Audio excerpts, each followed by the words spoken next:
Gareth and I'm a fucking nutcase.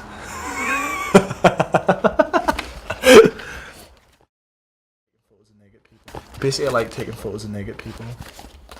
That's my thing. So how do you go about that? Do you just tell them to strip? To be honest, it really wasn't even that hard.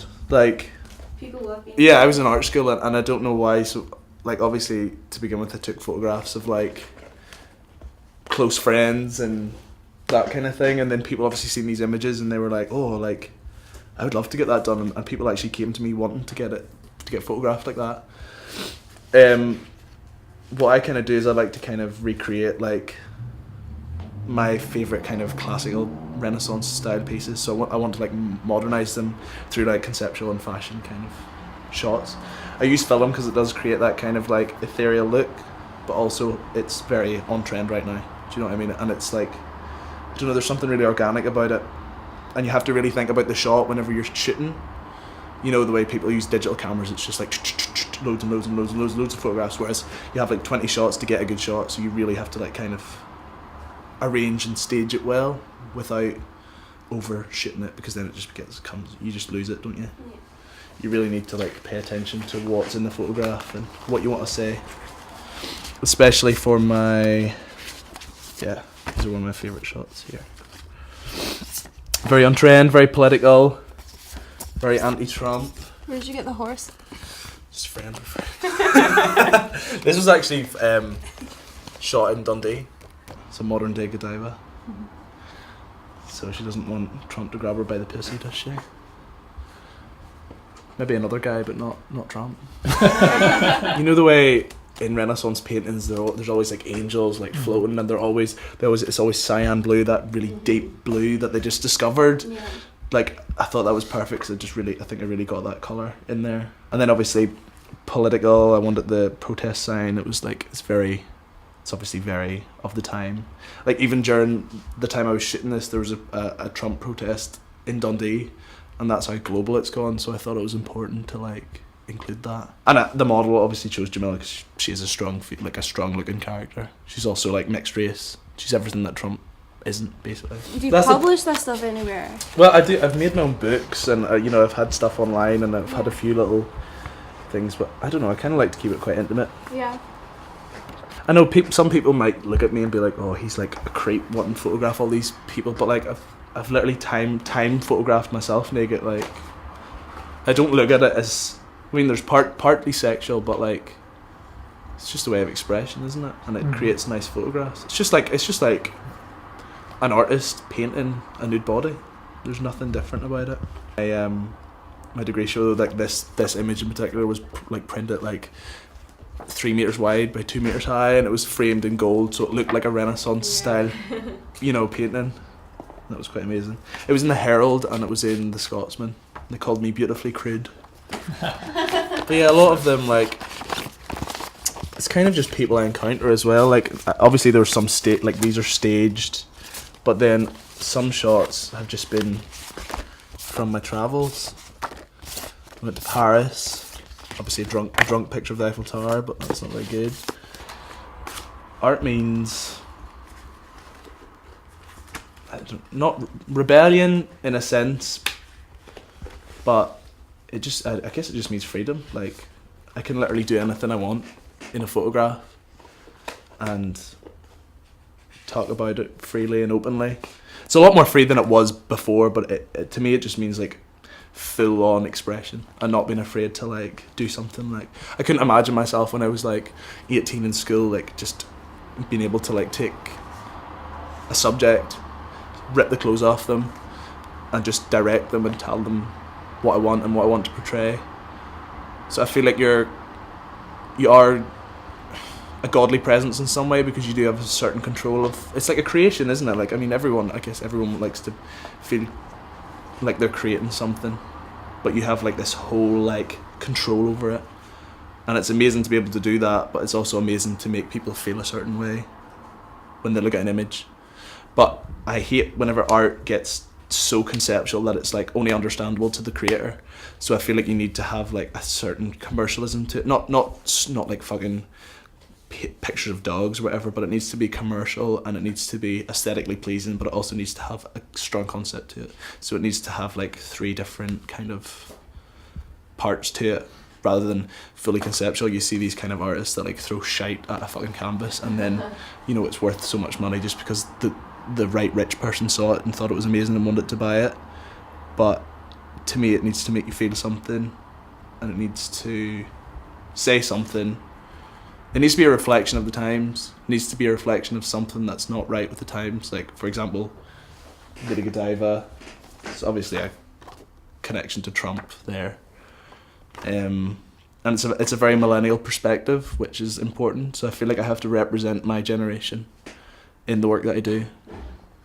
And I feel like that's why I went towards photography instead of painting, because you can paint a pretty picture and it's very commercial and all the rest of it, but to actually say something, I feel like you need to really have a strong concept and strong characters in your work as well. That's what art means to me. This was the first photograph I ever developed and took on film. That's actually my very first girlfriend, Chiquetta.